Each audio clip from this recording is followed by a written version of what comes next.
ನಡು ರಸ್ತೆಯಲ್ಲಿ ಅಡುಗೆ ಮಾಡಿದ ಕಾಂಗ್ರೆಸ್ನ ಕಾರ್ಯಕರ್ತರು ಕೇಂದ್ರ ಬಿಜೆಪಿ ಸರ್ಕಾರದ ವಿರುದ್ಧ ಪ್ರತಿಭಟನೆ ನಡೆಸಿದ್ದಾರೆ.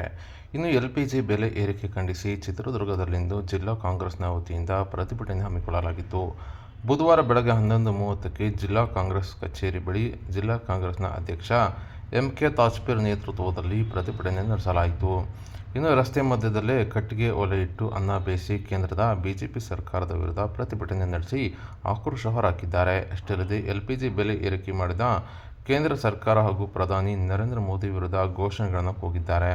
ಇನ್ನು ಕೇಂದ್ರದ ನಾಯಕರ ಭಿತ್ತಿಪತ್ರಗಳನ್ನು ಕೈನಲ್ಲಿ ಹಿಡಿದು, ಭಾವಚಿತ್ರಗಳನ್ನು ಕೈನಲ್ಲಿ ಹಿಡಿದು ಘೋಷಣೆಗಳನ್ನು ಕೂಗಿ ಆಕ್ರೋಶ ಹೊರಹಾಕಿದ್ದು, ಬೆಲೆ ಏರಿಕೆ ಖಂಡಿಸಿ ಈ ಒಂದು ಪ್ರತಿಭಟನೆ ನಡೆಸಿದ್ದಾರೆ.